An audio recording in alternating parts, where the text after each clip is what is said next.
As introductory comments, I would just like to confirm that the sound checks were done with all our online guests, and so we can move on.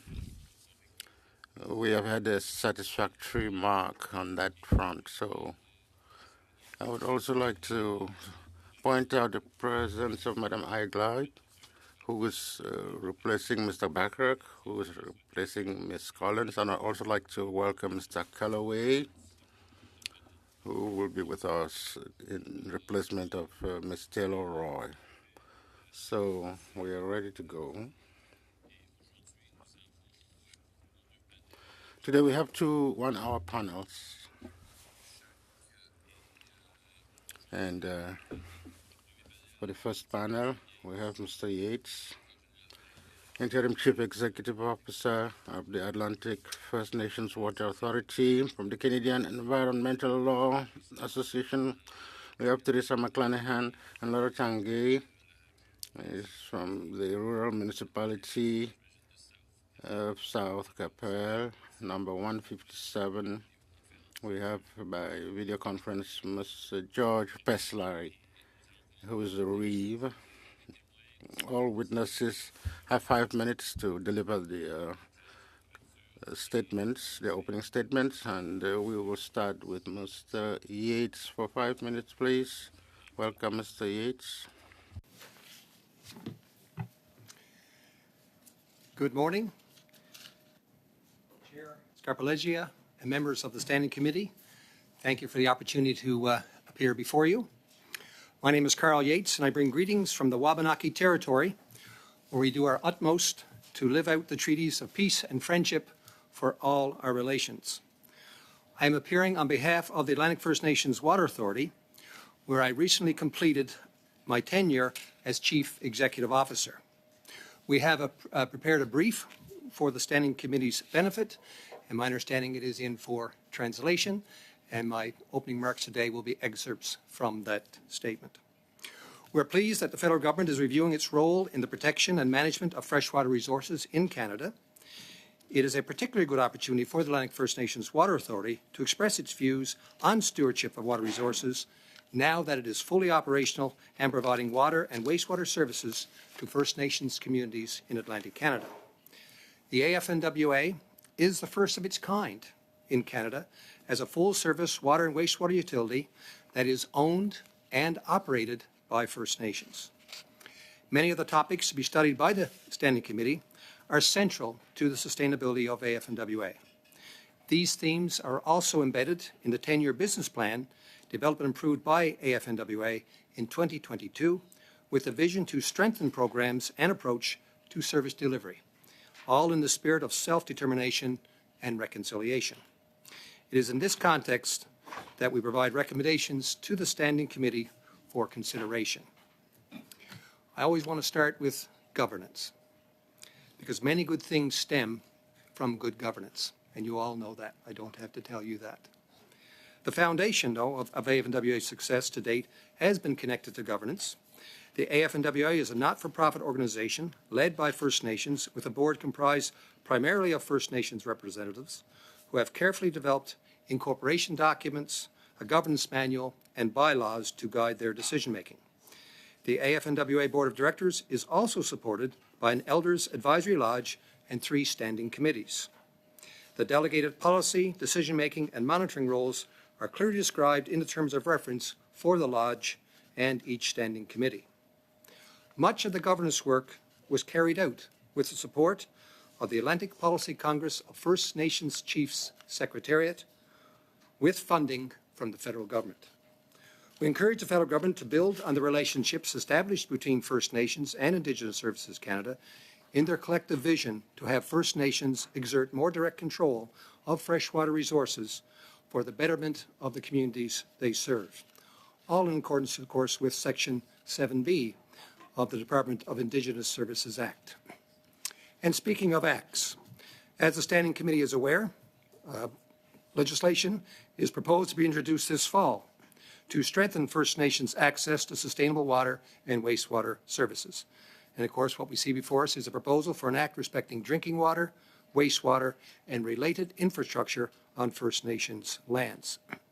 AFNWA has provided comments directly on the legislation to ISC Minister Haidu, but it bears reinforcement through the Standing Committee. AFNWA is encouraged to see that the guidelines for Canadian drinking water quality have been identified as minimum standards for drinking water. We are also encouraged to note that standards will apply to both private and public water and wastewater systems. To improve the legislation, the AFNWA proposes that future regulations concerning wastewater would include effluent discharge objectives related to environmental risk assessments rather than national performance standards required by the wastewater system effluent regulations. The requirement to conduct an ERA is consistent with the Canadian Council of Ministers of the Environment Municipal Wastewater Effluent Strategy, which was adopted in 2009, and offers increased environmental protection for receiving water bodies. Often this is necessary to protect sensitive receiving waters by ensuring proper wastewater treatment or to create efficiencies to reduce environmental footprint and to help protect public health. It is also the view of AFNWA that future regulations must be met with adequate funding for implementation. With the standards that are identified within the legislation, it will be necessary for Indigenous Services Canada to develop, in partnership with First Nations, a funding framework within the first year of the Act receiving royal assent. This framework must address the years of chronic underfunding and help facilitate community growth and economic development. The AFNWA looks forward to further engagement with the Government of Canada when the legislation is introduced to the House of Commons. And on the topic of private wells and septic systems, many First Nations communities are serviced by individual wells and septic systems, and current ISC policy does not fund their installation, repair, and upgrade. In our view, underfunded individual wells and septic systems have the potential to be a significant public health and environmental concern. The AFNWA is currently conducting a survey to catalog all individual wells and septic systems in its member communities. Once identified, the AFNWA will seek funding to conduct a condition assessment to understand the resources required to manage an ongoing program to ensure these systems are in a state of good repair. We request your support to fund these studies and subsequent programs to remediate deficiencies. To speak to climate change, which I know is also an important topic to this committee. Similar to colonial municipalities across Canada, much of the water and wastewater infrastructure within First Nations communities is being impacted by climate change. AFNWA is pursuing technologies and best practices to both mitigate and adapt to climate change. AFNWA encourages the Standing Committee to recognize these needs when developing programs and allocating funding to First Nations. And last but not least, a comment on research needs. Like any progressive utility, AFNWA is pursuing research partnerships to advance its understanding of the water cycle from source to tap and back to the source again. We encourage the federal government to support programs that promote two-eyed seeing with dedicated funding for Indigenous communities. AFNWA embraces two-eyed seeing, a process that recognizes traditional Indigenous knowledge and Western science as complementary to service delivery. In that regard, the Standing Committee should recognize the importance of partnering with leading research institutions to ensure we're on the cutting edge of technology and best practices to deliver more energy efficient, environmentally friendly, and cost-effective water and wastewater services. On behalf of the Atlantic First Nations Water Authority, we thank you for the opportunity to appear before the Standing Committee and look forward to clarification of roles and responsibilities through your continued studies. Thank you. Respectfully submitted for all our relations. Nujodamek Samkwan. Thank you very much. Olalio. Thank you very much, Mr. Yates. I allowed a little more time because we only have 3 witnesses on this panel, and I thought the content was very valuable. So I'll give 7 minutes to the other 2 who will be delivering opening statements. And we'll go now to Ms. Laura Tanguay, Water Policy Coordinator with the Canadian Environmental Law Association, who's online, I believe. Ms. Tanguay. Hello, and thank you very much, Mr. Chair, for inviting us to speak here today. With me is CELA's Executive Director and Counsel, Teresa McClenahan, who will join me for the Q&A period. CELA has made written submissions to this committee regarding the freshwater study, as well as a supplementary brief that will be provided later today. And today I will be bringing 3 issues to your attention for your consideration. One is the inequities surrounding who has access to consistent, safe drinking water. 2, the state of contaminants of concern in Canada, including PFAS and radionuclides. And 3, the processes for determining the role of the Canada Water Agency. So first, all of us deserve access to clean, reliable drinking water. But in Canada, that's not the case, and particularly vulnerable are First Nations reserves. Bill C-226 and the Safe Drinking Water for First Nations Act, of which we await an update, are steps toward Canada righting this wrong. CELA recommends that Canada co-develop appropriate reforms with Indigenous communities to better accommodate, integrate, and assist source protection planning for drinking water systems that serve their communities, and also to follow the Green Budget Coalition's 2024 preliminary budget recommendations, and specifically the provisions for investment and long-term funding for an Office of Environmental Justice, for the development of a tracking and mapping program similar to the US's EJ screen, identifies and monitors areas of environmental and justice concerns, and also to strengthen environmental enforcement and compliance through the ECCC's branch designated to do so for areas of environmental injustice. On contaminants of concern, for PFAS, they are a class of human-made chemicals with approximately 12,000 substances in the class. They're used extensively worldwide in various industries for their properties to repel water, oil, and grease. They're persistent and very mobile in the environment, and they have been detected extensively in the water, including in the Great Lakes Basin. And evidence shows they have impacts to human health and disproportionately affect women and other vulnerable groups, including children. CELA recommends that Canada, 1, list PFAS as a class of toxic chemicals under the Canadian Environmental Protection Act, that the federal government develop a strategy to eliminate the class and address the full life cycle of PFAS, and that PFAS releases and contamination be tracked and reported through the National Pollutant Release Inventory, and that data is made public. On radionuclides, CELA and colleagues drafted a alternative policy for Canada on radioactive waste management and decommissioning in March 2022. It's linked in our supplemental brief, and it advocates for a framework that makes the nuclear industry more accountable and to protect human and environmental health. In May 2023, Canada released its long overdue policy, which we found deeply disappointing. CELA strongly recommends, particularly given the large increase of federal funding toward new nuclear projects, that Canada revisit the national radioactive waste policy and integrate CELA's recommendations to protect freshwater sources for all from tritium and other harmful radionuclides. Lastly, CELA is supportive of the creation of a Canada Water Agency to streamline water governance across the country. As the office is now established, CELA recommends that Canada, per the First Assembly of First Nations July 2023 resolution, center Indigenous water stewards, guardians, and decision makers in Canada Water Agency's decisions, and advance reconciliation and apply the UNDRIP Act to Canadian water policies. We also recommend that Canada clarify what the role of the Canada Water Agency will be, and to develop a process of how to determine that role.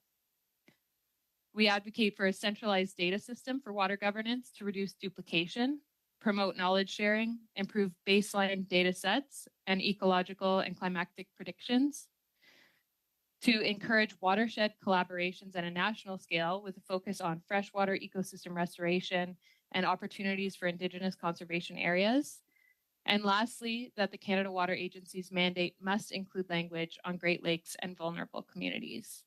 So to reiterate, the 3 priorities we are bringing to your attention today are the inequities surrounding who has access to consistent, safe drinking water, the state of contaminants of concern in Canada, including PFAS and radionuclides, And lastly, the processes for determining the role of the Canada Water Agency. Thank you so much for your time today. Yeah, Madame Tanguay, on se tourne maintenant. So we'll give the floor now to Mr. Peslari, the reeve for the South Capel number 157. Go ahead, Mr. Peslari. Thank you, Mr. Chairman. Thank you to the House of Commons Standing Committee on Environment and Sustainable Development for the invitation. I am George Pislari, Reeve of the Rural Municipality of RM 157 of South Capel, Saskatchewan. Before we begin, I would like to comment briefly on the importance of rural municipalities, the positions of Reeve and council members, and their contributions to each of their respective communities. This level of government has the most personal interaction with the voting public, and I personally talk to constituents daily.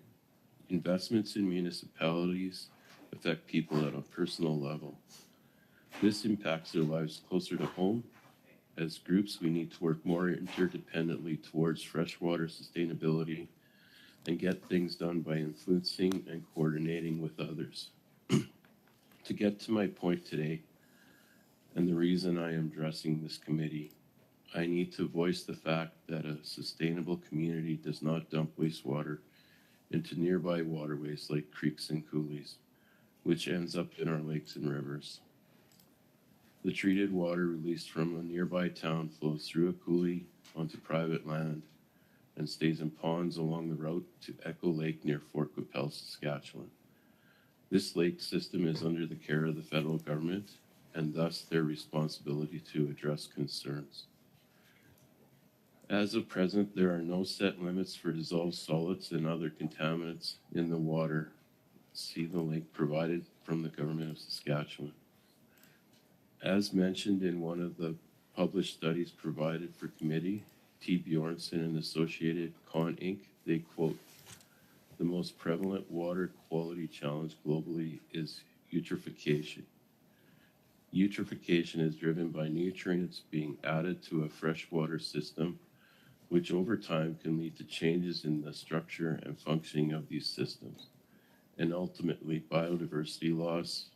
This process usually takes thousands of years, but since the 1950s, this has been accelerated by nutrient pollution resulting from human activity and climate change. The complete deterioration of lakes' ecological structure resulting in fatal loss of biodiversity and ecosystem function can now occur in a matter of only a few years. There also may need to be a limit to be set as to how many contaminants can be released into the waterways. Hopefully none. As I make this statement about a town near me, it's not the only town that does this, and even the city of Regina drains its treated water into this lake system. During flood events, the city of Regina has come under scrutiny for being allowed on an emergency basis to release untreated water. We all know this is happening all over Canada. As a reeve of a rural municipality, I know the tax base cannot support a solution for this problem. Talking to people in my community, there have been offers to accept this water for irrigation of hayland, thus leaving capacity in lagoons for rain events and normal operations. But the funding to complete these projects is not available. My hopes are that the federal government may see this as a viable part of the solution and look into funding these projects along with the provinces and local municipalities. I do have concerns, though, from the past experience that the federal government may not be too interested in these smaller projects in our communities. While making an application to fund a potable water system, the McLean-Qu'Appelle-Edgeley potable water system, through the Investing in Canada Infrastructure Program, we were advised by our engineering company that larger regional water projects are more likely to be approved. MPE advised against each town making their own application. I feel this added to the overall cost of the project with the addition of approximately 34 kilometers of pipeline to take water from a central location and distribute to one other town and one hamlet. In conclusion, I'm here to speak to protecting the fresh water in Saskatchewan and in Canada, and I hope what I hear from the public can be taken here and heard at a federal level. Thank you. Thank you very much, Mr. Pislari. Very interesting commentary. And that brings us to our first round, the 6-minute round, and we will be starting today with Mr. Cram. Okay, thank you very much, Mr. Chair, and thank you to all the witnesses for joining us today. You'll have to excuse me, I have a bit of a scratchy throat today, so it's hopefully I'll be feeling and sounding better in the not-too-distant future. Mr. Pislari, I'd be very interested if you could elaborate on some of the comments that you made in your opening statement. So you are, you are a reeve of a rural municipality, is that correct? That's correct. Okay, so you're an elected politician, just like those of us sitting around the table. So, can you tell us what you have done regarding the issue of wastewater in your community, and maybe some of the challenges that you have encountered in doing so? I have only been REEF for 3 years now, and I am just focusing on bringing to light what is happening in my community. This is a good place to start, and I will move forward trying to see what we can do to correct it. And you said that the dumping of wastewater has been a problem in your community. Have you, or when you talk with other levels of government, how far have you gotten in addressing this issue? I have been dealing with the EPA on this issue and other issues of compost being dumped in the RM as well, and specifically one being pushed into a waterway with not a lot of success so far. So what would you like to see from this study in terms of steps that could be taken to correct the problems that you've been dealing with? I think if there's guidelines in place, there may be some clout for the EPA to do a few things to help mitigate some of these issues. And in your opening statement, you said that there have been offers to accept this water for irrigation of hayland. Yes. Can you elaborate on how that would be beneficial? It would create a better hay crop for the farmers, a more consistent hay crop. There could be 2 harvests a year, and it would reduce the amount of water maybe to 0 that needs to be released into the waterway. And in terms of making this happen from an implementation perspective, how big a project would it take? Would it take a facility to treat the water, and how much money would something like that cost? I don't have that information right now, but I can provide it. There are some fairly small irrigation systems that are pretty cost effective. Okay, and let's that in writing. Okay, yes, if you could follow up with a written statement to that question, that would be very helpful. I would like to circle back to the project that you mentioned in your statement about through the Investing in Canada program that required an extra 34 kilometers of pipeline. Can you explain how that all came about? The town of McLean has water issues. It escapes me right now the contaminants that are in the water. They made an application with MPE Engineering to rectify the issue, and when they were going through the processes, they approached the 2 other communities that needed some of the work done, one being in control of the RM itself,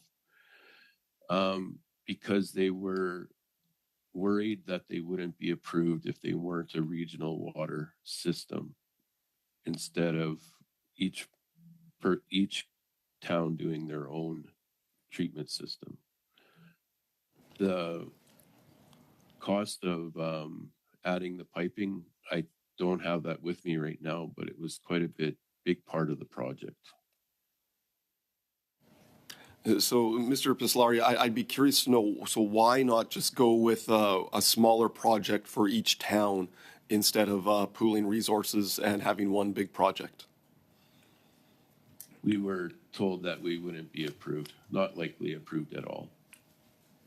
And we were told this by whom? MPE Engineering. Oh, so the engineering firm that was going to do the project. Yeah, with their past experience, they have learned that without it being a large project, it would not likely be approved. All right. Well, and you mentioned that this was through the Investing in Canada program, that there seem to be some thresholds that would make smaller projects not qualify for the program. Is that a pretty accurate summary of the issue with the engineering firm? I think so, yes. Righty. Mr. Chair, how am I doing for time? You're pretty much up. I'm pretty much up. Okay. Well, I'll leave it there then. Thank you. Thank you. Thank you. Thanks very much, Mr. Chair, and thank you to the witnesses who've joined us both virtually and in person. It's a real privilege to hear from you and hear about all of the great work that you're doing in your communities and across our country. Today, I'm going to use my time to highlight a program that I've been familiar with for a couple of years, but also had the opportunity to meet with some of the leadership on Parliament Hill on the traditional territory of the Algonquin Anishinaabe that works with Indigenous communities. It's called the Indigenous Leadership Initiative, and they run a program called Land Needs Guardians. And if anybody who's watching or listening would like more information, I'd encourage them to go to landneedsguardians.ca. That's the website that I'm on, and I was really struck by the engagement and the efficacy of the Land Needs Guardians program that I heard quite a lot about yesterday. They say their sort of raison d'etre is that we are the moccasins and mucklucks on the ground for our communities. We manage protected areas, restore animals and plants, test water quality, and monitor development projects. We welcome visitors to traditional territories and maintain cultural sites. Guardians' work is guided by science, both Indigenous and Western. We are trained in data collection and water quality analysis, and we learn from our elders about relationships with animals and changes to the land. Yesterday, we heard from two such guardians who work in ecological restoration and environmental stewardship in their communities. And I was thrilled to see that the Eskasoni Fish and Wildlife Commission has hired its first intern this past summer to put some Indigenous and ecological knowledge to work in nature conservation in Nova Scotia. So, Mr. Yates, I'm curious to know if you've become familiar with the Land Needs Guardians program, or if you've worked with the Indigenous Leadership Initiative.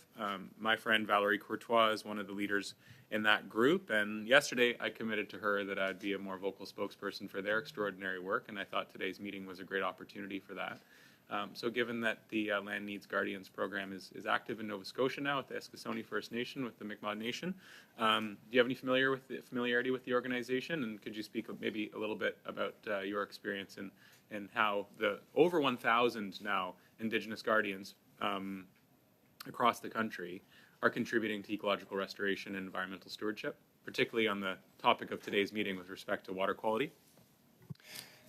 Yeah, I'm pleased to say that I do have some familiarity with the organization, and I expect we will interface with them in the future. And I'm also pleased to know that Eskasoni has a person on the ground, and I can confirm that Eskasoni actually is one of our member communities of the Lang First Nations Water Authority, very central, of course, to Unama'ki. So we will continue actually to interface with the organization and the stewardship of Eskasoni's leadership, because they actually have formed a watershed committee, which we are part of. And we actually have one of the residents of Eskasoni as part of our team as well. and she will continue to be part of that watershed committee. So we are very connected to Eskasoni and expect that we will interface nicely together because we have the same values and the same outcomes that we're looking for. That's really great. Thank you very much, Mr. Yates. And I note here from the article that Ellen Dennis is a member of the Eskasoni First Nation, and the intern that the Eskasoni Fish and Wildlife Commission was able to hire this past year, and they got funding through the Nova Scotia-based Clean Foundation, and the Land Needs Guardians program continues to be supported by our government. Is there anybody else who's on virtually that would like to comment on the Land Needs Guardians program or the importance of Indigenous leadership in ecological restoration and environmental stewardship? Please, Ms. McClenahan. Yes. So in terms of Indigenous leadership and freshwater, as you heard Ms. Tangay earlier, that is a very strong submission by CELA in our work on freshwater, not just with the hoped for First Nations Safe Drinking Water Act, but also in source water management across the country. And we definitely advocated for strong inclusion of First Nations in Ontario, for example, within the Provincial Clean Water Act, which deals with protecting sources of drinking water. And we're hoping for a very, very strong source water focus as part of future First Nation federal legislation as well. And this does have to happen on a watershed basis.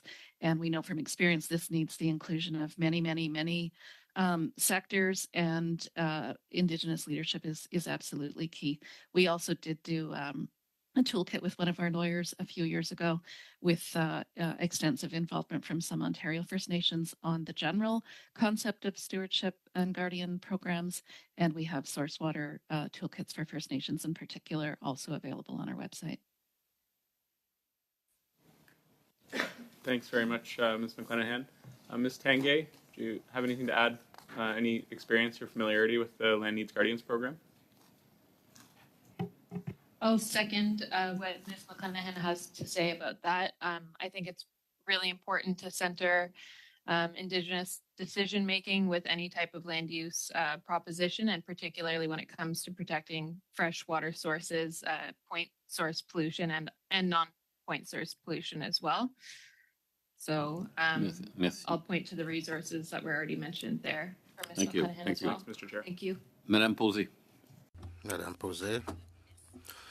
Thank you, Mr. Yates, for being with us, and I would also like to thank our witnesses there by video conference. Mr. Yates, let me start with you by asking, on your website, you present your organization. You don't need, should we stop to allow Mr. Yates to put on his interpretation device? Unplug it first. Yes, a good idea.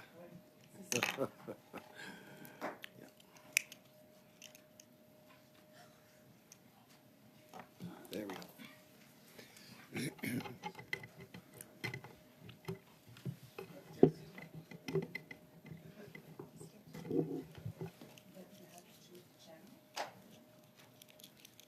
Which channel?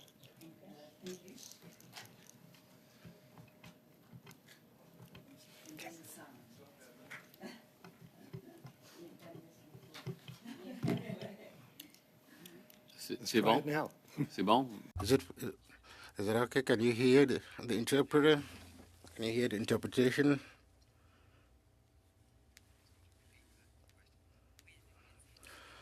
Yes. So on your website, you present your organization, and I quote, a change to a system that has been in place for over 150 years. And First Nations would want to have control of a basic, essential resource in terms of public health and environmental stewardship. I would like to know the processes that are supposed to lead to legislation on water and access for Indigenous communities. Is that a priority in your outlook?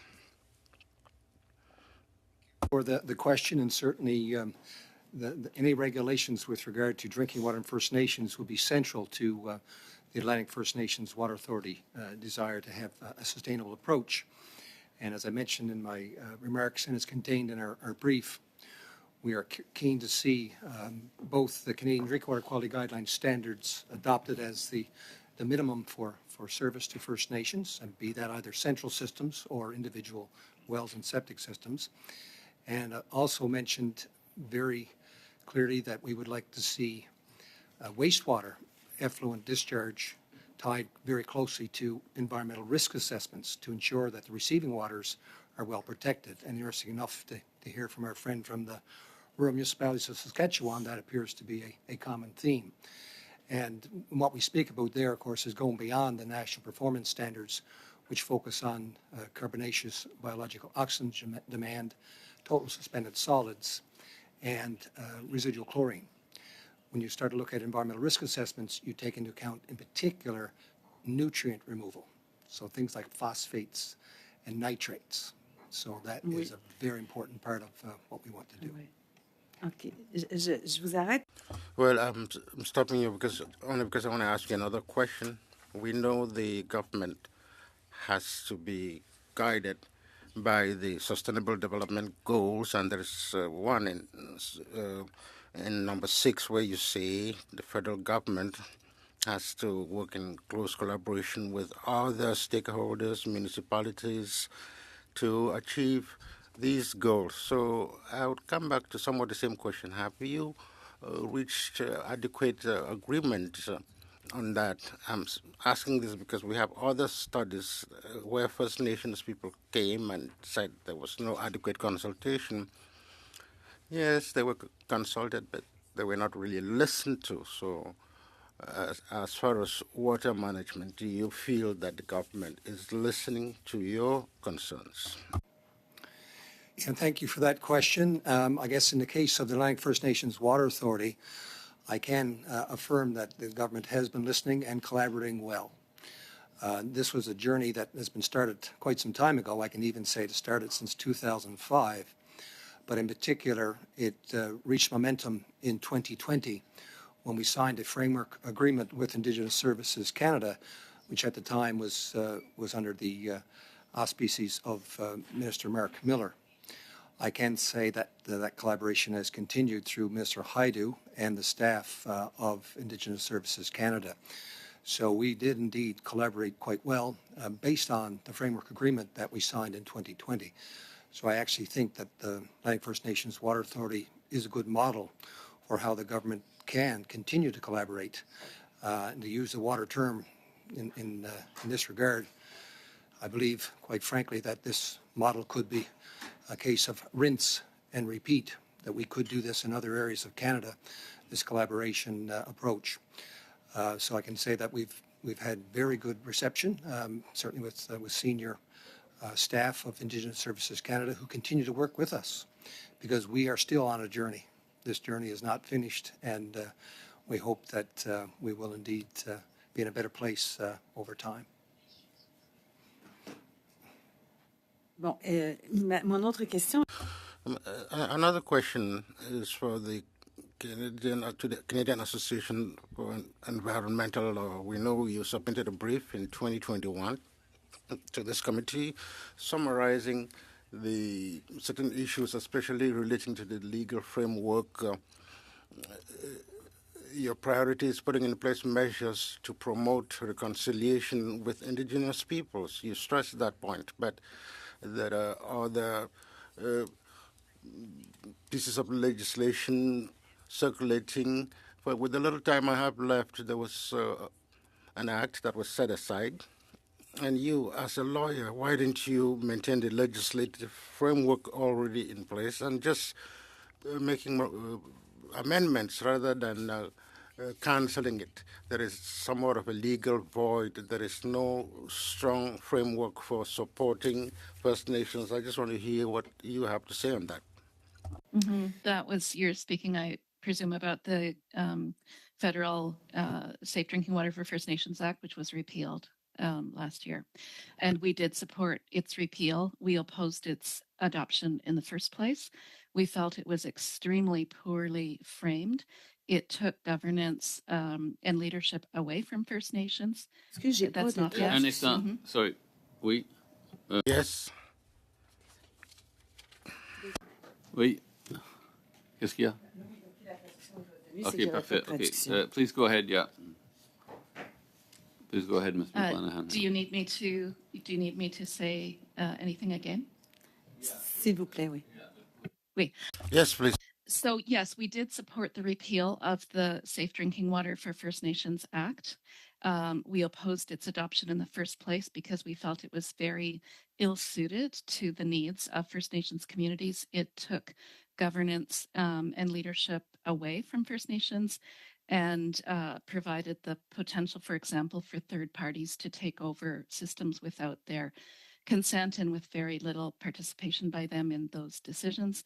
And for many other reasons, we actually attended at standing committee multiple times over the various iterations of that legislation that were introduced before Thank it had you. been adopted. Thanks. Thanks very much. Okay, we'll go to Ms. Idlove, please, for 6 minutes. Thank you, Chairperson. My last name is spelled Idlout, just so you know. Yes, Sorry, I apologize. I that's apologize. okay. Thank you.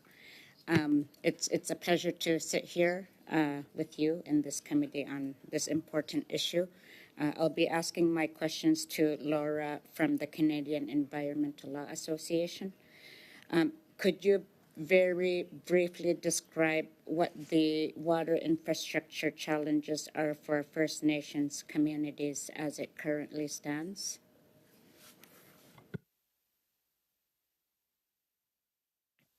I think that there's a lot of issues with pollution and contamination into the source water and issues with getting clean access to drinking water on reserves from contamination of groundwater, source water wells, and not having sufficient infrastructures in place to provide through service lines or well regulations drinking water to communities.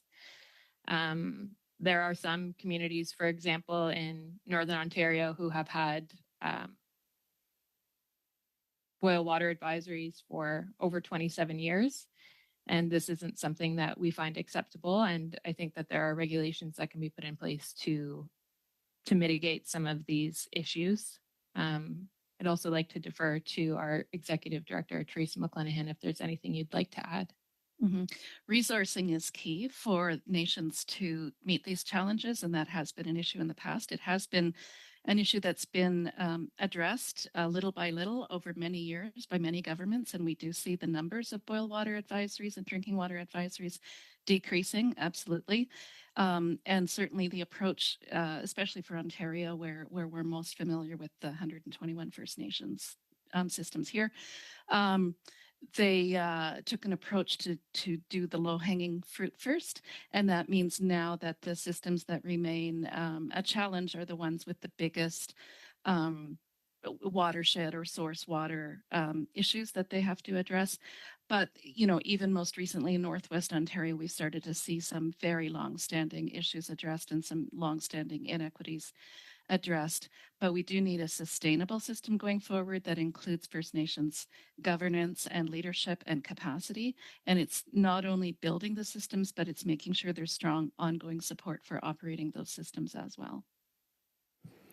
You've answered what my follow-up question was going to be in regards to what improvements could be made. So I wonder if you could explain why the boil water advisory in Northern Ontario has been in place for about 27 years. Well, in one case, it depends. It depends on different nations, but in one case, it's because of the issue concerning the intersection between disinfecting drinking water and organic material in the source of the fresh water, and it's very difficult to find a different source for some. There, I can think of a couple of communities in particular. And you can't just boil it in those cases. The issue is that when you have, you must disinfect the water. If it's from surface water, you must have some system of disinfection.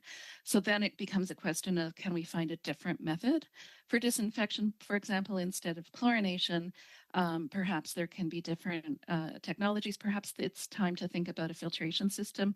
I can't speak of the specifics because I'm not an engineer and I'm not acting for those communities, but just to say in principle, when you find that you have this long-standing intractable problem, you need to start to look for other solutions to the problem.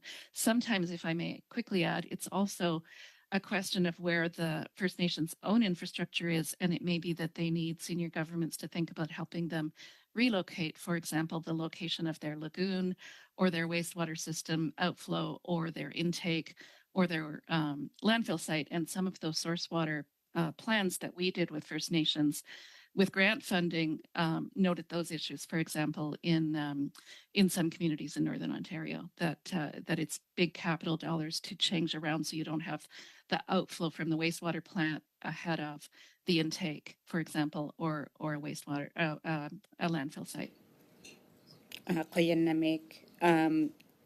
The Liberals have been saying for years that they're going to end boil water advisories, specifically in Indigenous communities. Do you believe that the government has the capacity to end these boil water advisories?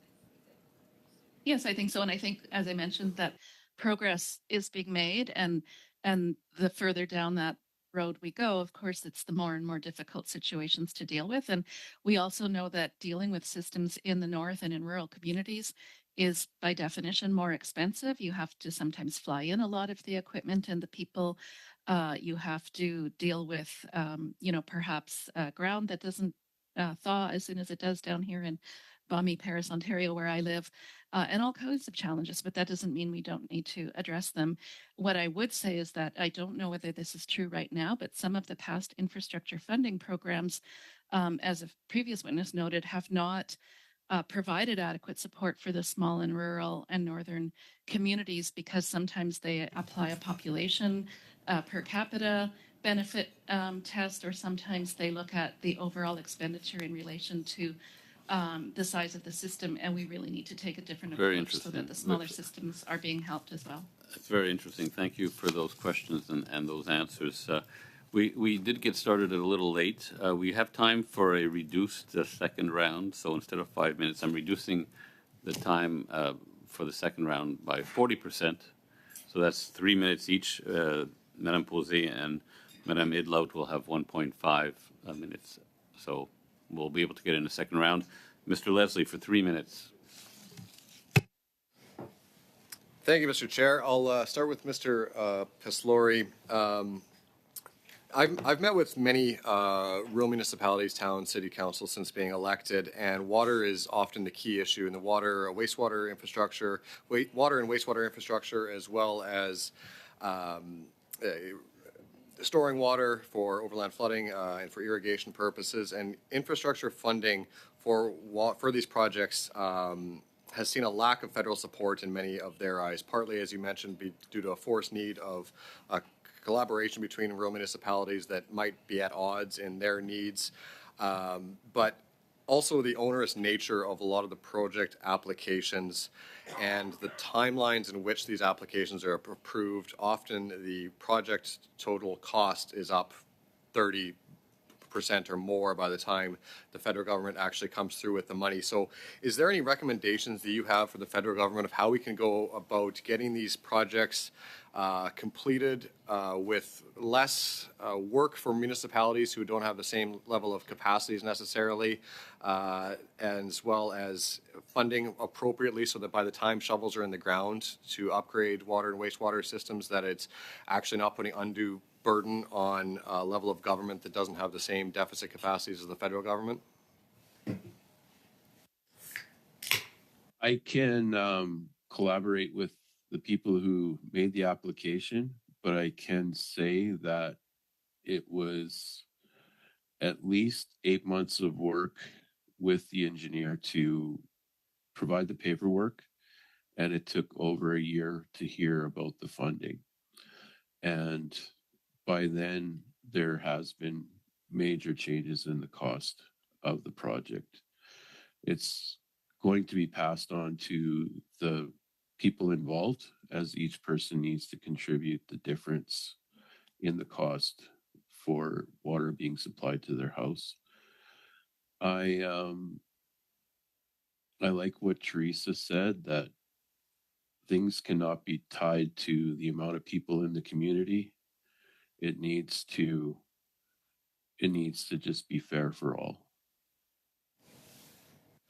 Thank you. I tend to agree with that, and we've seen a lot of projects that run into this challenge, and particularly, and it's not just unique to water, but the federal government's programs on housing, for example, are putting 10,000 person communities up against 1 million people in a community, and so I think we need to do a better job of making sure that rural municipalities have access to the same program dollars, because in my speaking with the RMs that I represent, aging wastewater and water infrastructure is a real concern, and I think we need to find ways to alleviate that. Maybe I'll just quickly. Well, that's a good point to end on. Actually, it's a good comment.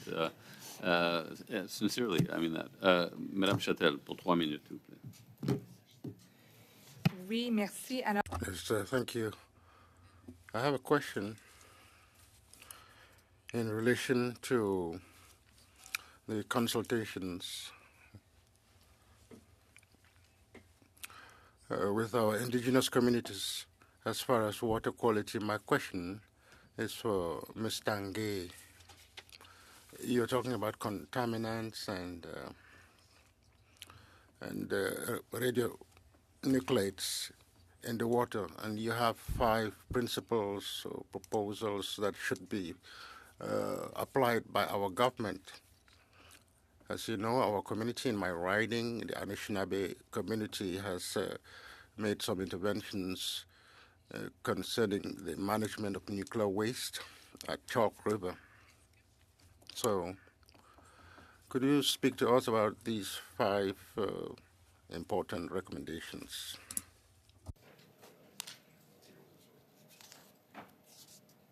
Thank you so much for that question. Yes, I am familiar with the site at Chalk River, which there have been many Algonquin interventions against the siting of a near-surface disposal facility, where experts have said there's likely contamination of the Ottawa River watershed with radionuclides, including tritium and cobalt-60. And there have been recommendations for a siting relocation to minimize the likelihood of the impacts to freshwater sources, of which many people in Ottawa, Montreal, surrounding rural areas, municipalities, and Algonquin First Nations rely on the watershed for fresh drinking water. So we have made a number of recommendations that are linked in both our supplemental brief and our initial brief about more responsible policies for radioactive waste management and decommissioning. Teresa, Ms. McClenahan, I don't know if you'd like to speak to what those are. I can go through them for you as well, as if that's what you're looking for, Ms. Châtel. Madame Châtel? Yeah, oui, merci. we've got 30 seconds, unfortunately. Une des Yes, thank you. One of the main goals is to state that Canada needs an independent agency to supervise the management and decommissioning of radioactive waste. I believe the project is ongoing in Chalk River. It was one of the recommendations brought up by members of my community that absolutely needs to be an independent agency and independent review. You also have a policy of banning the imports of radioactive waste from foreign countries. So maybe you could send us some information in writing subsequently. Yes, they will do that. Madame Posé, you have time for one question. I like the questions that Madame Châtel has just asked. There is an indigenous community that's 10 kilometers from Edmonton. They can have drinking water. They have been waste all over the place. There's a nuclear site in Chalk River that Madame talked about, and some of the answers by Mr. Yates to my questions. The calendar for consultations with the First Nations have to be allowed them to be heard as is required. C'est pour les gens de l'association. That's for people for the Canadian Environmental Law people. Sorry, what was the exact question? C'est que je demandais I was asking if the consultations with First Nations can allow them to have good consultations. I have given some examples where Indigenous nations are not really listened to. Brief answer. Who would like to take that? I can speak with respect if the question was pertaining to the nuclear facilities. That's something that historically was very poor, and there are more efforts by industry, but I think many Indigenous communities are feeling that they're still not being heard in that sector. Okay, thanks. Ms. Idlab, you have time for one brief question. Just a quick follow-up to the Canadian Environmental Law Association. As you alluded, that the current system to end boil water advisories is not working. Could you provide some recommendations as to how to make it work? Well, we're really anxiously looking forward to seeing the introduction of a new First Nations for Safe Drinking Water Act, but we would like to see that come with a lot of flexibility about how First Nations decide to exercise governance over their own water systems and with adequate resourcing for doing so, and very much situated within a multi-barrier approach to protecting drinking water, just like the inquiry in Saskatchewan found was necessary for municipal water, and the inquiry in Ontario found was necessary for municipal water.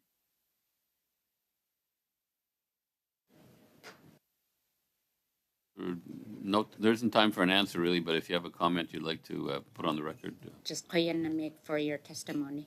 Thank you. Thank you. Mr. Cram. Yeah, thank you, thank you, Mr. Chair. So in 3 minutes, I'll just do a bit of housekeeping with a few items that have come up. So Ms. Tange, you've said a couple of times, you've mentioned radionuclides. I wasn't quite clear. Are you of the belief that radionuclides and radioactive waste are getting into our drinking water? If you could clarify your views on that, I would find that very helpful. I can speak to that, and the answer is yes. There is testing at certain drinking water systems downstream from some of Canada's nuclear power plants, and there's been a long-standing debate about what the drinking water standard should be, but if it was reduced to the level advised by experts, they would be very close to reaching that limit frequently. Okay, and Mr. Yates, in your opening statement, you talked about climate change mitigation and adaptation. Climate adaptation is something that we don't talk about as much as we probably should. Could you give some examples of projects that you have implemented with respect to climate adaptation to make infrastructure more durable and more long-lasting? Yeah, certainly in the Wabanaki Territory in particular, areas around the ocean are extremely vulnerable to erosion and also intrusion of salt water into groundwater aquifers. So in particular, we pay attention to those themes, and when we do any upgrades to wastewater treatment plants, we have to take into consideration increasing rise of sea level, but also increasing problems with regard to surge, ocean surge as well. So there's a lot more happening besides the rising of the sea level. So when we build, we must make sure we, if anything, if we can, build a little higher, but if not, we've got to be very careful that our discharge pipes are going to be well above the highest level we anticipate, hopefully for the next 100 years. And as the evidence, I guess, is showing, that could see an increase in ocean rise anywhere from 1 to 2 meters.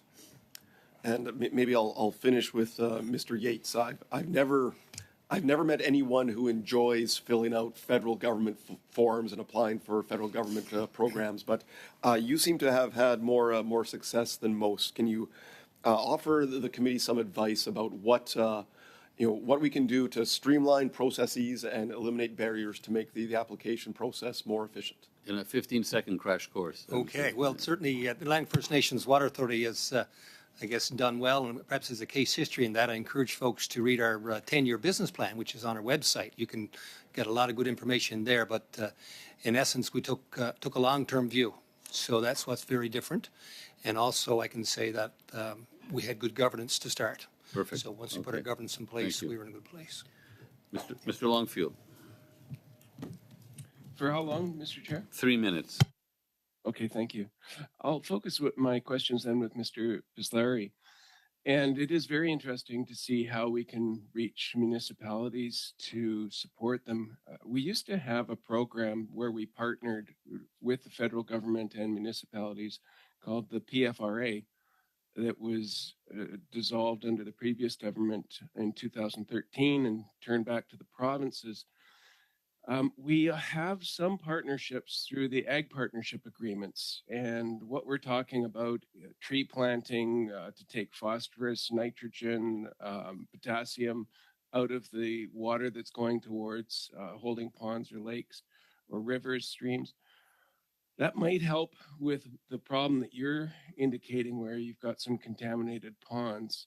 If we were to look at something like we used to do with the PFRA, I wonder whether there's an opportunity in this report that we're doing to reconsider having a partnership with Ag Canada that can address rural municipalities with water supply, tree plantings, and that sort of thing to help with irrigation and keeping water clean in rural areas. That sounds like it would be a good start for sure. Yes. Yeah, because it's our difficulty is going into provincial jurisdiction. We have to have a partnership agreement in some form or another. I also think of rural broadband, and we've had some successful agreements on rural broadband. And that's not unlike the infrastructure costs that we have with water. You've got to dig ditches, you got to put in lines. Could you maybe comment on rural broadband, whether you've seen some successful partnerships there? I can't comment on that. Sorry. I don't know of anything right now. All right. The Southern Ontario Wardens Caucus I've worked with, and they've done some interesting setting up of not-for-profits to help with these types of programming. I will look into that. Yeah, it's how do we tie the rural municipalities together for best practices? And these meetings are good, but we don't have much time to go into it, right? Right. So, I guess Sorry, I'm sorry. I was. What's Thank you. I was just speaking to Madame Châtel about the speaking order. Relevance of rural broadband on a water study. Well, I think he's making a parallel. Trying to find out if the same model can be used. But anyway, Mr. Longfield. Yes, I think I have 30 seconds left. I'm looking at partnering on infrastructure projects as we do with rural broadband, and we've had good success there. So there might be an opportunity to run some similar programs for water. Exactly. That's what I thought. Okay, that sounds good. I'll see. So this brings to an end our first panel. I would like to thank our witnesses for a great discussion. They provide us with a lot of information that was useful. So thanks again for being with us. So we'll take a brief break to set up for our next panel. Thank you.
would like to welcome the witnesses to this second panel of today's meeting.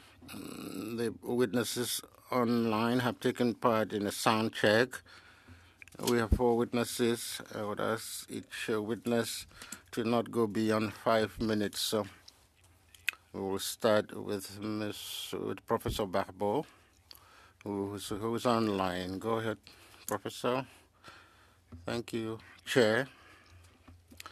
I just want to quickly remind you that I've been a professor in Polytechnic since 2004, and I'm a research chair in drinkable water, and I also work on water treatment technologies.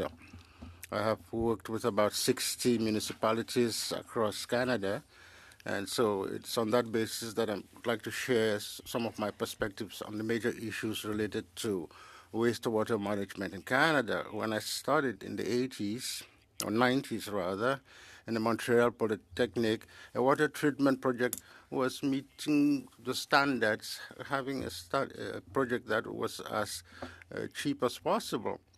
Today, we have come up with new performance criteria for these projects, especially issues of resilience and sustainable. And what is resiliency? It's the capacity of an infrastructure to continue performing under unexpected conditions, be it water flow.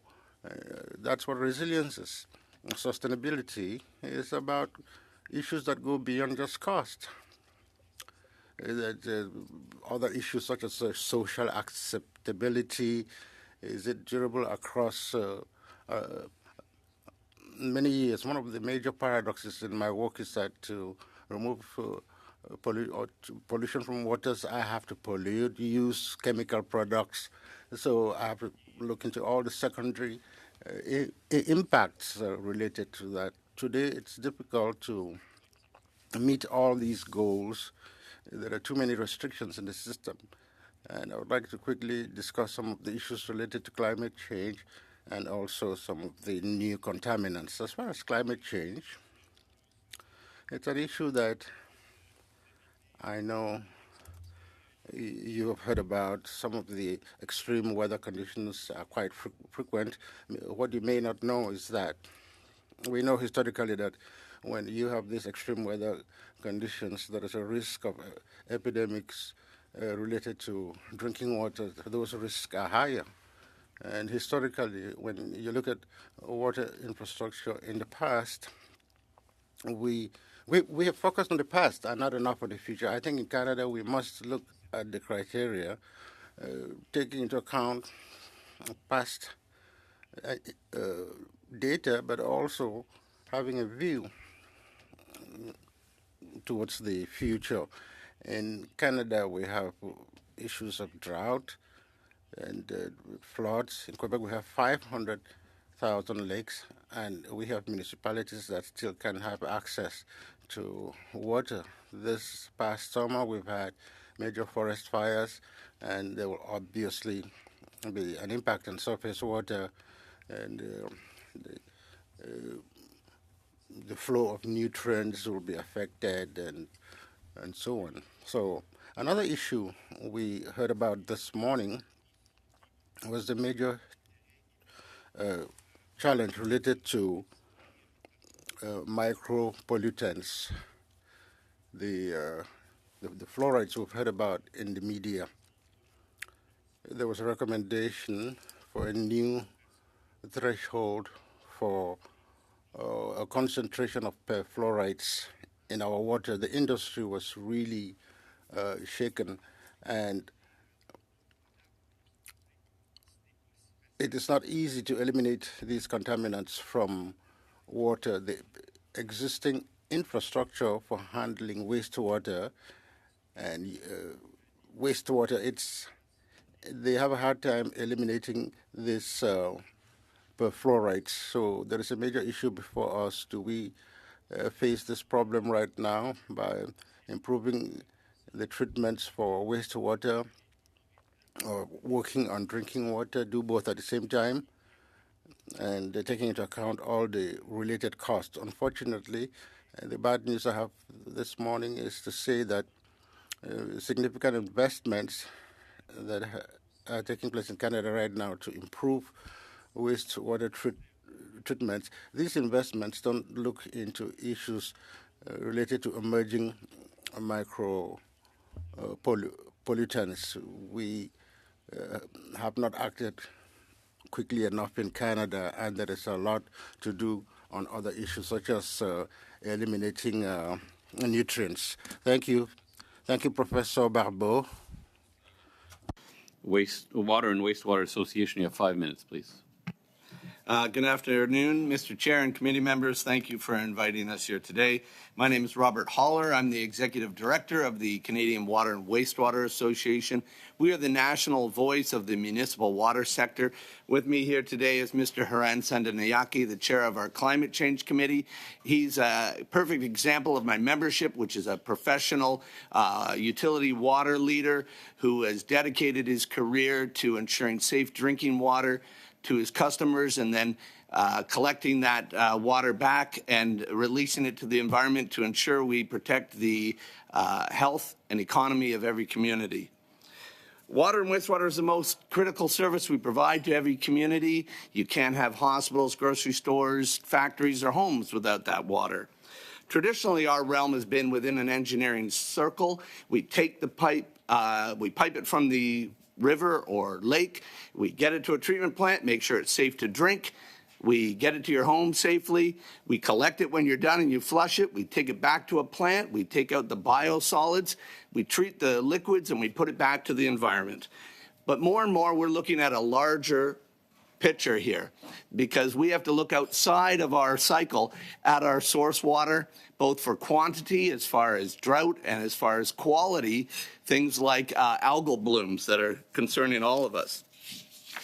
Legislatively, water, wastewater is typically provincially run. That's handed off to the municipal level, that's us. And we are also regulated and created by the provincial level, but the federal government's playing a larger and larger role in our sector. In 2021, we submitted a submission to this committee, clearly outlines all the work that we're doing with every single department of the federal government. My report listed some 18 plus federal departments and agencies working on water. We work most closely with Health Canada on the development of the drinking water guidelines, things like lead, manganese, and now PFAS. We work with Public Safety Canada on flood risk and cybersecurity, and we're working with Environment and Climate Change Canada on things like the wastewater effluent regulations and microplastics and so forth. This is where I put in a plug for what I call product stewardship over treatment, that we can't keep allowing products that enter our sewer systems full of plastics and chemicals, that companies unilaterally label their products as flushable, but they ruin our pipes and systems. They cause fatbergs that cause dangerous overflows into our communities, and they add more microplastics to our biosolids and the river. We need federal support to create an enforceable standard in Canada for what is legally labeled as flushable. Now, as for those 20 plus departments and agencies, we've been advocating for many years asking that the federal government work closely together. And I understand that is one of the goals of this committee, and I commend you for that effort. It's also our greatest hope for the Canada Water Agency. As we were developing that agency, I was one of the advisors who just kept saying, let's get started, let's get started. We can't wait until it's perfect. We can't wait until everyone is happy. Let's get it started. First, start with the federal government. Job one, get all those departments and agencies working closer toward common goals. Job two, create a central repository where we can collect all the information they have and share it with across Canada. The provinces and other partners can come in as they please. One of our strongest jobs is advocating to Infrastructure Canada, telling them how critical our need for financial support is to address aging infrastructure and to implement what all the other federal departments need of us. Our major point of concern is the massive cost to maintain and replace our infrastructure. You all know that we own most of the infrastructure in Canada, but we get less than 10% of the access to those tax revenues we need. We're told to be self-sufficient through our rates, but then we're told access to safe water is a human right. What does that mean? We're called upon to replace our infrastructure, expand for population growth, plan for climate change, but then we have to keep everything affordable to the consumer. We need sustainable and reliable funding to do what we need to do. We're looking forward to a renewed Canada infrastructure plan. We support better new regulations, but they always come at a huge cost to us. We need people like Environment Canada talking to Infrastructure Canada when they introduce costly new regulations to us. Regardless of the cost, we have concerns with the narrow focus of the effluent regulations and the lack of flexibility available to the minister and the ministry to look at local situations, to maybe look at a bigger picture and figure out how we could have a larger impact with the same investment. I'm going to have to stop you there, Mr. Holler, but I'm sure there'll be many questions. We'll go now to Ms. Woodhouse, Program Manager, Freshwater and Great Lakes Protections at Environmental Defence Canada, for 5 minutes, please. Thank you, Mr. Chair. Just give me a moment. Thank you, Mr. Chair and members of the committee, for inviting me to speak today. I am Michelle Woodhouse, Water Program Manager at Environmental Defence. Environmental Defence is a leading Canadian environmental advocacy organization that works with government, civil society groups, and our supporters to defend clean water, a safe climate, and healthy communities. I am of Métis Nation and British Canadian ancestry, and I'm a longtime Great Lakes advocate and water protector. I also hold a master's degree from Toronto Metropolitan University, where I focus my studies on freshwater protection and governance. Today, I will be focusing my comments on two of the biggest threats facing the Great Lakes: harmful algal blooms, which are caused by nutrient pollution and threaten both the environment and human health, and have become an annual occurrence in Lake Erie, as well as the ongoing operation of Enbridge's Line 5 pipeline, which crosses the Great Lakes at the Straits of Mackinac and runs through the broader watershed. Let's start with harmful algal blooms in Lake Erie. Agricultural activities are the most significant source of nutrient pollution in Lake Erie. Fertilizers, nutrient-rich wastewater, or animal waste end up on the land and get washed into the lake, where they feed algae instead of crops. While there are farm-level interventions available to reduce nutrient runoff, voluntary uptake is fragmented and inadequate. There is also a conflict of interest whereby privately hired crop advisors working for fertilizer companies with an incentive to sell more fertilizer are farmers' main source of information on how much fertilizer needs to be applied.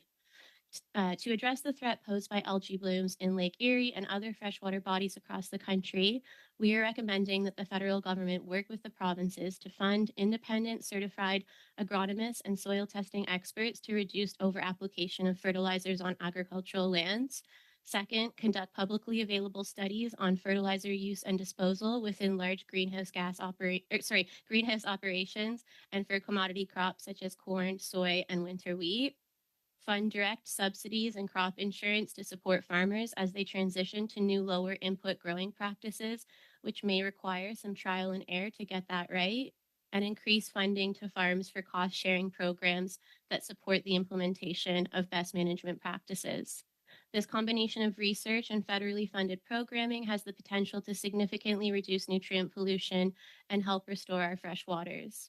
Now on to another threat to Canada's freshwaters, Enbridge's Line 5 pipeline. Line 5 is a dangerous 70-year-old pipeline that's already spilled at least 4.5 million liters of oil in its lifetime. As I already mentioned, the pipeline crosses through the heart of the Great Lakes at the Straits of Mackinac, where Lake Michigan and Lake Huron meet, a place that, due to its location further upstream in the Great Lakes and the speed and flow of the waters, has said to be one of the worst possible places in the world for an oil spill to occur. It is also at the heart of several legal battles between states, Indigenous tribes, and Enbridge. Canada has intervened in all of these cases using a questionable interpretation of a dormant and outdated pipeline treaty, which fails to include Indigenous rights and title holders. And I would hope that such a treaty would never be drafted today without the inclusion of Indigenous nations. Models have shown that a Line 5 pipeline rupture into the Great Lakes would be devastating. It would have far-reaching ecological, social, and economic impacts on U.S. and Canadian waters and people, and existentially devastating impacts on Indigenous nations of the Great Lakes.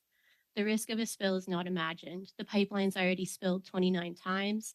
A spill could engulf 1,100 kilometers or more of shoreline, causing billions in economic damage, priceless losses, and ecological devastation, and would see Canadian shorelines such as Manitoulin Island and Bruce Peninsula offered up as sacrifice zones. Numerous safety violations have already occurred, including anchor incidents, one of which was a strike in the busy shipping corridor of the Straits of Mackinac. And just this past spring, alarming levels of erosion brought the pipeline close to a fast-moving river on the territory of Bad River Band of the Lake Superior Chippewa tribe in Wisconsin. Several economic and logistical analyses have demonstrated that we do not need this pipeline to meet our energy needs in the region. This includes a report released just last week by PLG Consulting, an industry leader in oil and gas logistics and supply chains. Their report confirmed what others have said before. Existing infrastructure can accommodate the majority of a Line 5 closure without causing major price spikes at the pumps or job losses. In order to address the threat posed by the Line 5 pipeline, Canada needs to revoke its use of the 1977 Pipeline Treaty and work with the United States, other states, the tribes, and Michigan and Enbridge to implement a smooth and permanent pipeline closure. The Great Lakes account for 21% of the world's available surface fresh water and 84% of North America's. In this region, we have extreme freshwater privilege, and we have an important responsibility to protect these water bodies. Thank you. I'm going to have to stop there, and then we'll go to Mr. Rickman from the Ontario Federation of Anglers and Hunters. Good afternoon, everyone. My name is Mark Rickman. I'm the Manager of Policy with the Ontario Federation of Anglers and Hunters. The OFAH is the largest nonprofit, conservation-based fish and wildlife organization in Ontario, with 100,000 members, supporters, and subscribers, and 725 member clubs. We strive to ensure the protection of our hunting and fishing heritage, encourage safe and responsible participation, and champion the conservation of Ontario's fish and wildlife resources. Of particular relevance is our interest in the management of freshwater fisheries, conservation of aquatic habitats, aquatic species at risk, and aquatic invasive species, or AIS. Our team of biologists conduct technical analysis and respond to environmental and fisheries-related legislation, and we coordinate several programs that benefit fish conservation.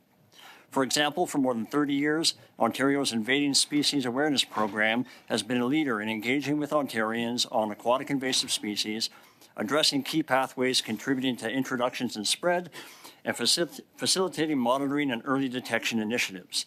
For the last decade, ISAP has partnered with the DFO's Asian Carp Program and Aquatic Invasive Species Fund to deliver a comprehensive outreach campaign for grass carp, high-risk AIS, and coordinated AIS messaging. We are also leading the Lake Ontario Atlantic Salmon Restoration Program. The Lake Ontario population of Atlantic salmon disappeared in the late 1800s due to overfishing, habitat destruction, and ecological changes in Lake Ontario. Since 2006, the OFAH and the Ontario government, along with 40 partner organizations, have been working to correct this historic wrong. The program has 4 components: fish production and stocking, water quality and habitat enhancement, outreach and education, and research and monitoring. In the past, the program has received funding through DFO's Recreational Fisheries Conservation Partnership Program. We also coordinate the Community Hatchery Program, which supports volunteer-run fish hatcheries that raise and stock fish in public waters. In 2022, over 1,000 volunteers at 35 community-based hatcheries contributed over 73,000 volunteer hours, and stocked 8 million fish in Ontario waters. Ontario is home to over 250,000 lakes, countless rivers and streams, and 4 of the 5 Laurentian Great Lakes. These water bodies are home to an incredible diversity of fish species, which provide food and support the social, cultural, and economic well-being of individuals and communities. Ontario's 1.4 million licensed anglers contribute $2.2 billion to the provincial economy every year. 3 million people across the country fish, and in 2018, $10 billion was spent on fishing alone. This spending contributed $7 billion to total GDP, supported an estimated 58,000 jobs across the country, and generated $3.5 billion in labor income. As impressive as those numbers are, they pale in comparison to the intangible values. Recreational fishing is deeply rooted in Canadian culture and tradition. It enhances quality of life, creates a connection to nature, and is associated with multiple mental, physical, and nutritional health benefits. Healthy fisheries also play a key role in the culture and food security for Indigenous peoples across the country. But these values are under threat. Healthy and sustainable recreational fisheries are dependent on healthy and sustainable freshwater resources. Development is destroying fish habitat. Pollutants like phosphorus are causing harmful algal blooms and massive fish die-offs. Contaminants are driving warnings about consuming fish. Aquatic invasive species are displacing native species and altering ecosystem function. And microplastics are being increasingly found in fresh water and the fish that rely on it. Not to mention climate change is threatening to reorganize entire fish communities across Canada. Our broad mandate means we interact with all levels of government. At the federal level, we interact with DFO and Parks Canada, as well as ECCC and the Great Lakes Fishery Commission. Some recent examples include our involvement in the modernization of the Fisheries Act and the ongoing consultations related to the Fish and Fish Habitat Protection Program, as well as our engagement with Parks Canada on proposals for national marine conservation areas. We look forward to working with the federal government and the Canada Water Agency to find the best ways to keep our water safe, clean, and well managed. Thank you. Thank you, Mr. Rickman. Monsieur Deltel, vous lancez le premier tour. Thank you, Mr. Chair. Thank Professor Bakbo and everyone else. I wish you welcome to Canadian Parliament. To Mr. Eller, thank you so much for your testimony. And I want to address the issue of more efficiency. You raised that in your comment. Permettez-moi de vous citer d'ailleurs dans le texte que vous avez. So I would like to quote you in the French text that you sent. The French is very good. The quality is great. In the text, it says about 20 federal agencies that work on water should work more closely to reach common goals. You said about 20 federal organizations that work on water issues. It sounds somewhat strange to me, but when you work that way, you're diluting the process. How can we work much more efficiently with maybe fewer levels of government involved in water management issues? Yes, merci. Yeah, we're dealing with Health Canada on the regulations, on setting the guidelines for the drinking water, and then we're dealing with Environment Canada on what we release. We're dealing with part of Public Safety Canada on cybersecurity. We're dealing with another agency on the flood risk. We're dealing with Agriculture Canada. We're dealing on biosolids with the, what are they called? The all the environmental ministers, CCME. There are so many others. We deal with international boundaries and borders and what we're putting into that in the Joint Commission. We deal with that group. It's endless how many we really deal with. And now we've been dealing with Competition Bureau on flushable wipes and the Industry Ministry. We work with trade commissioners on trying to promote Canadian innovation around the world. We've worked with SDTC in development of those. And we've got an idea for turning the Canada Infrastructure Bank and using some of that as what I call an innovation insurance that could back up municipalities, help us solve our problems while also promoting Canadian innovation. Dans quelle mesure d'avoir... So how then, with all these different federal agencies, how does this slow down your work in improving water quality in Canada? Well, we work very closely with each of them, and we have relationships with all of them. They know that to go to us as their municipal partners, but sometimes it seems they're not talking to each other. As we say, in the effluent regulations or the lead guidelines, they come at great cost, and there was nothing in the budget, no infrastructure money, no priority setting for the effluent regulations. Well, the infrastructure plan did identify water, and we were very pleased with how much was set aside for water in the Canadian infrastructure plan.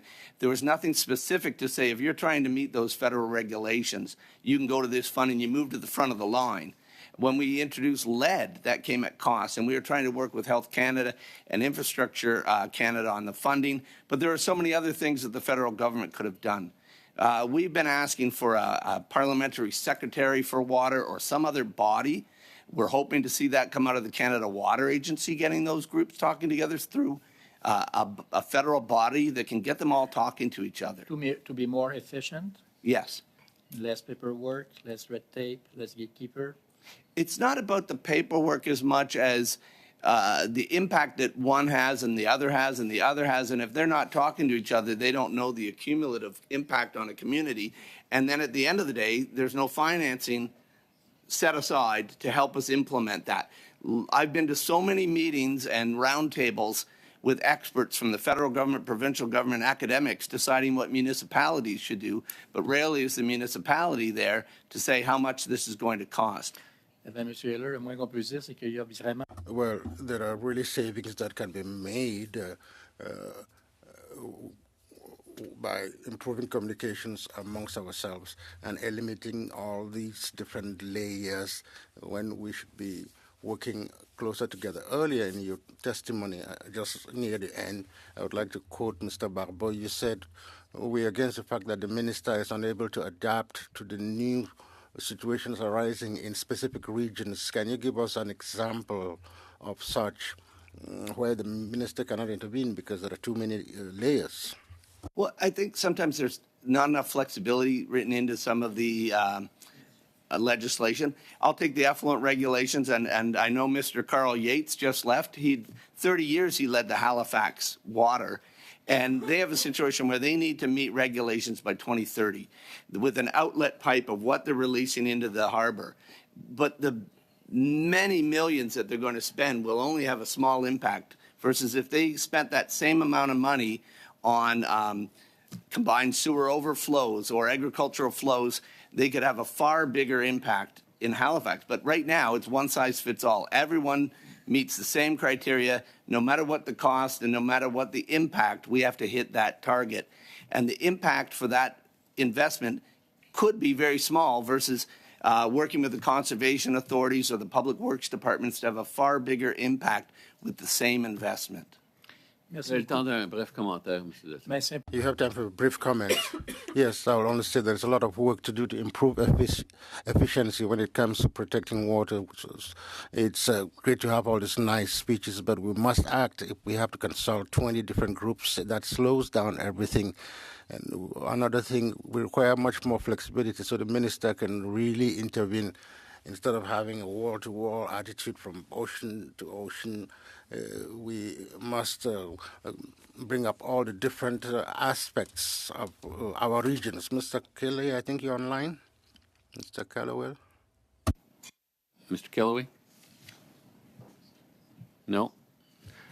We'll skip to, we'll come back to Mr. Kellaway. We'll go to Madame Posey. Sorry, I wasn't really ready to go. OK, donc. So we go back to Mr. Calloway. Yeah, okay. Kellaway, you have 6 minutes. I'm going to pass my question on to one of my colleagues, if that's possible. Okay. Madame Châtel. Merci, Monsieur. Thank you, Chair. I have a question for Mr. Barbeau. I would like to thank all our witnesses for appearing here today. He said it was important to include in infrastructure projects additional criteria, resiliency and sustainability, and other federal infrastructure programs. In Canada, we invest over $33 million in infrastructure programs across the country. And in Quebec, we signed an agreement with the Quebec government for funding for municipal water facilities. They are involved in doing renovation work, widening, adding municipal facilities for drinking water and wastewater. There will be new tendering processes. And within these agreements, it's the same thing across Canada. We see more and more the goal for the necessity for building this climate intelligent and resilient infrastructures to help fight against climate change and reduce energy costs. Mr. Barbeau, do you think we are going in the right direction? First of all, thank you for your question. I think we have reached a point where we must include in our applications for grants these things may be based on other types of issues at stake. In Quebec, for example, we've seen over the past 15 years that the Quebec government has asked for reduction in water consumption and funding new infrastructure in drinking water. We have reached some of the goals in reducing water consumption. So it's a clear signal for the community and for practicing engineers to align their ideas based on these new criteria. And to answer specifically on the issue linked to climate change, these criteria are yet to be defined. In Canada, we should define criteria that will obviously be regional because we don't have the same climate across Canada, but criteria involving climate issues. I'll give you an example. When we come up with a waste disposal system in a small municipality, sometimes they will be effluents. And now it's happening more and more. So we need new criteria. We have to look at ways to prevent these effluents despite climatic changes. Thank you. I know our conservative colleagues don't like to hear about collaboration with too many entities, but you said it's important to work together. There are several groups, organizations, such as the Order of Engineers, to develop together some new criteria to make sure that we have clearly established in Quebec and Canada criteria that will allow water infrastructures to face some of the challenges related to climate change. And you mentioned this in your brief. You spoke about drought, shortages of water, the impact of forest fires and water quality. So could you tell us some more about how we could work together to improve this criteria and what stakeholders should be involved? In my research activities, we come up with technological solutions, and right now we are systematically trying to do what we call a life cycle analysis. That's a broader analysis. It's beyond looking at the cost, how much will it cost, will meet some of our performance goals. What's difficult now is that there is no clear consensus on these new performance indicators that we should take into account in coming up with solutions. And how far are municipalities willing to go to pay for including these new criteria? There seem to be new restrictions. So if you're asking Mr. Barbeau to come up with a new solution, well, I don't want it to use up more energy. So that's those are already restrictions. So there are all these costs. We have to balance these new constraints and also take into account some of the traditional costs. And it's quite hard to reach that goal. Thank you. And one last question. You're talking about the flow of nutrients and the higher percentages of algae in waterways, which is a consequence of climate change. Can you tell us to what degree it's a problem in our water management systems? Well, first of all, agriculture is a major source of pollution. It's always been the case, and I think it's still the case today. The farmers use fertilizers, and following climate change, we have these extreme weather situations. So these nutrients end up in our water systems. So we have major conditions for such bacteria. That's the situation in Point Claire. The water is warmer. There are blue algae. We have to put in more chlorine, and so people don't even feel like drinking the water. Thank you, Madame Posey. 6 minutes.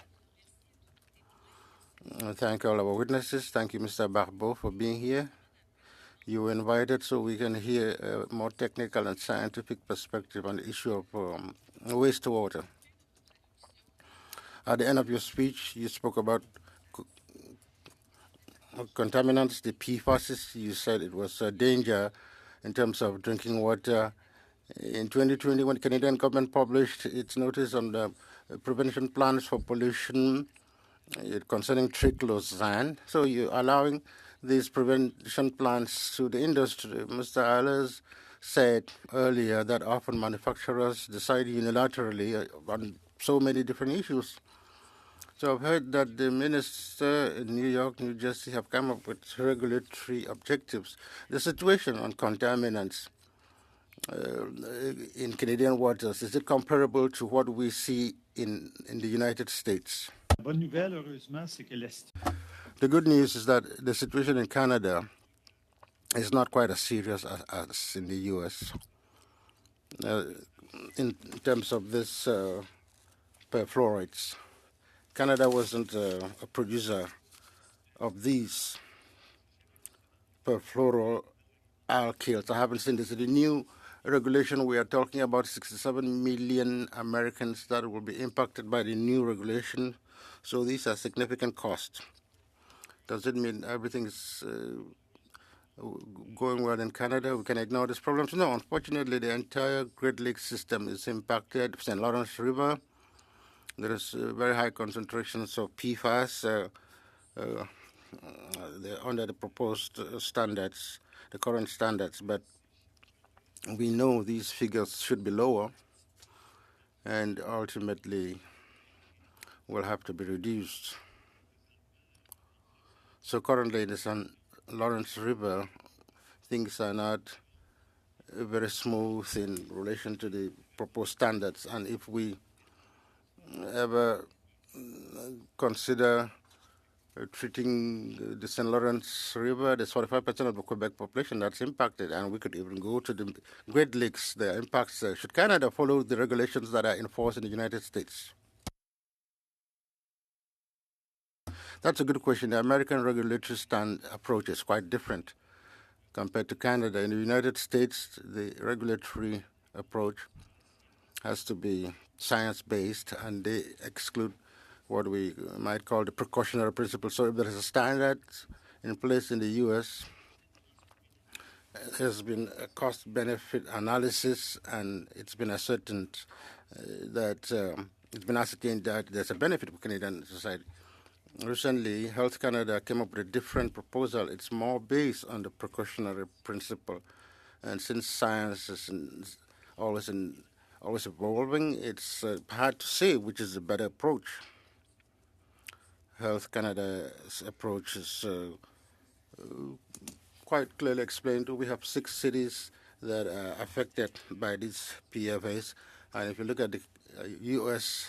regulation and you try to apply it, you would have the same number of people impacted.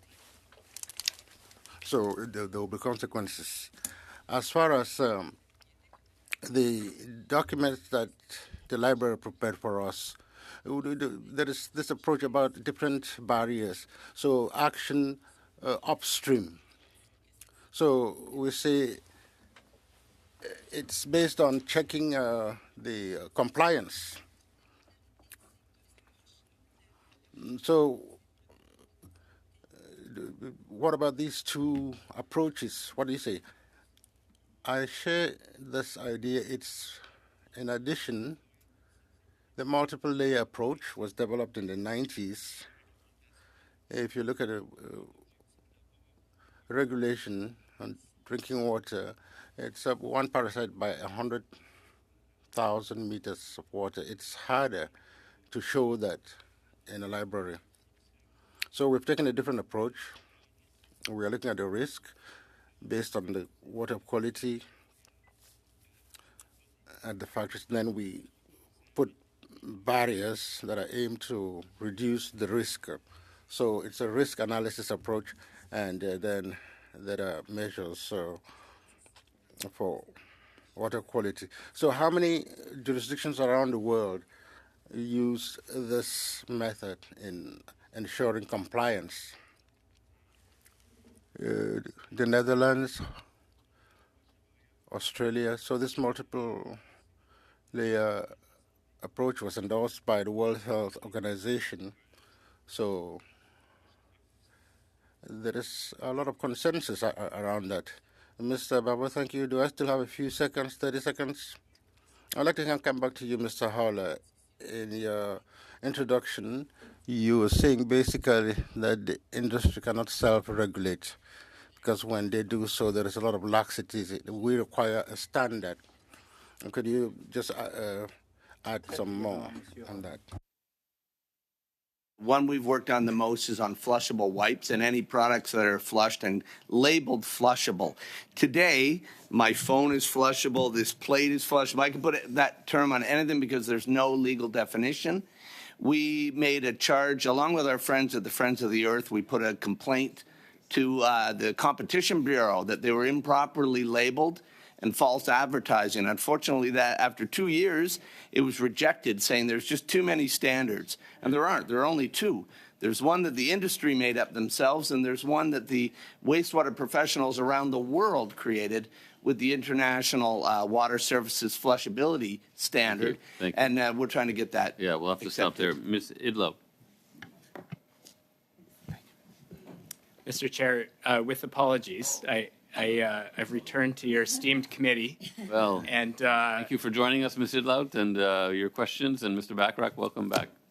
Thank you, Mr. Chair, and thank you to our witnesses, and my apologies for interrupting the flow of questioning. But there is a motion that was put on notice, and I would like to take the opportunity at this time to move that, given that Canadians across the country are struggling with the cost of home heating, that the oil to heat pump incentive was recently increased to up to $15,000 for low and medium income families in Atlantic Canada, that the federal heat pump rebate available to Canadians in the rest of the country is only $5,000 and involves a complex bureaucratic application process, and that uptake for the Greener Homes program has not been adequate to meet the government's stated greenhouse gas emission reduction ambitions. This committee report to the House that it urges the government to increase and streamline heat pump incentives for all Canadians, eliminate GST on home heating across the country, and make big oil and gas companies pay for those measures with an excess profits tax. I apologize to the witnesses. Please stay with us, just in case this is resolved rather quickly. But I must say, all of you, your testimony so far in the limited period has been very useful for this committee's study. I have got Mr. Bachrach. Would you like to speak to it? Well, Mr. Chair, I think the motion is rather self-explanatory. Okay. I would add that this meeting is scheduled to end at 1 o'clock. That's right. I'm moving this at the end of the meeting so as to minimize the disruption to the committee. You're welcome. I think this motion speaks to the debate that's going on in the chamber today, and this is an issue that is of interest to so many Canadians who are struggling with the cost of home heating. Unfortunately, my Conservative colleagues have put forward a motion that helps parts of the country, but not other parts. And we very much want to address the serious affordability crisis that's facing Canadians right across the country in every province and territory, which is why taking the GST off of home heating, something we've long advocated for since the time of Jack Layton, we believe is a solid policy offering that should be endorsed by all parties. As well, the Liberal government's decision last Friday to significantly sweeten the program for heat pumps for those Canadians who heat with heating oil is something that all Canadians deserve. They deserve cash up front, and they deserve an incentive that is adequate to account for the cost of switching from fossil fuel heat to heat pumps. So this motion speaks to all of those things. How do we pay to put a heat pump in every home in Canada that currently heats with fossil fuel heat? We pay for that by putting an excess profit tax on the big oil and gas companies that continue to profit off fueling the climate crisis. In 2022, the profits of oil and gas companies in Canada was astounding, in the tens of billions of dollars. And even a small portion of that money would go a long way to ensuring that low-income Canadians, that modest-income Canadians can afford the cost of putting these miraculous units in their homes, cutting their greenhouse gas emissions, and cutting their home heating expenses very significantly. So I'll leave it at that. Thank you for your forbearance, Mr. Chair, and thank you to our witnesses for bearing with me. Okay, thank you, Mr. Bachrach, and thank you for waiting till the end of the meeting, because we are at the end of the meeting, and our resources only allow us to go to basically to 1 o'clock. So, yeah. Could I offer a motion to postpone until the next meeting of the Environment Committee? I see the clerk nodding that that's in order. Yeah, but do we even need a motion, or I mean, you can. It's just to be specific, so that you can to give reintroduce direction to yourself and the clerk that we intend to pick up this debate. Yeah, at the that's good beginning of enough. the next That's meeting. good enough. You have a right to move it at the next meeting. But we can't continue. So I would bless you, Mr. Vancouverton. I would ask you for a motion to adjourn, Mr. Longfield. Mr. Chair? Yeah. If I may, as a point of order. I'll move that. A motion to postpone to a specific time is an interrupting motion and must be voted on immediately without debate. Okay, well, let me just double check with that. You seem to know the rules pretty well. You're on Who read?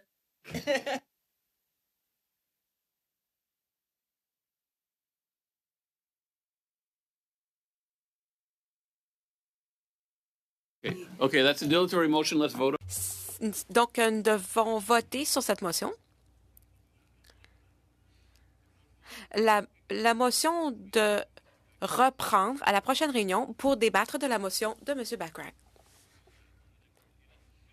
Autrement dit, on peut lever la séance maintenant, mais avant, il faut adopter ou refuser sa motion. Mais il peut présenter la motion à la prochaine réunion. Votons sur la motion de M. Bachrach. Nous allons faire la mise aux voix. C'est que là, je n'avais pas la traduction. Je vais être sûre de comprendre ce sur quoi on... I just want to make sure I vote on the right thing. We're voting to defer the discussion on the motion to the next meeting. Is that what it is? I don't believe it's necessary because he can table his motion at the beginning of the next meeting. But we will vote on the motion because he tabled it. So we can defer. Yes. Madame Chatel? Mr. Longfield? Approve. Mr. Kellaway? So we won't have to invite anybody to the next meeting. We'll be doing this. Mr. Kellaway? Okay, we'll skip over Mr. Okay. Kellaway, I guess. Mr. Vancouverton? Vote for. Monsieur Dadtel? Oui. Mr. Cram? In favor. Mr. Leslie? Sure. Mr. Mazier? In favor. Madame Posey? Oui. Mr. Bachrach? In favor. Oui. Done, you can call that, but don't, I just have a question on the minister coming to the next meeting, or to a meeting. Did you get a Yeah, chance we're to trying, talk to yeah, the minister? well, okay, so Mr. Bachrach's motion passed. The minister, we're trying to organize it so that he comes for the estimates. Okay. But the estimates have not been tabled, but they will be shortly. So Yeah, next that's what week. we're working on. Yeah, okay. Okay, So thank you to the witnesses. Very powerful and a brief period of time. We've got a lot of input for the study report and recommendations. So meeting adjourned.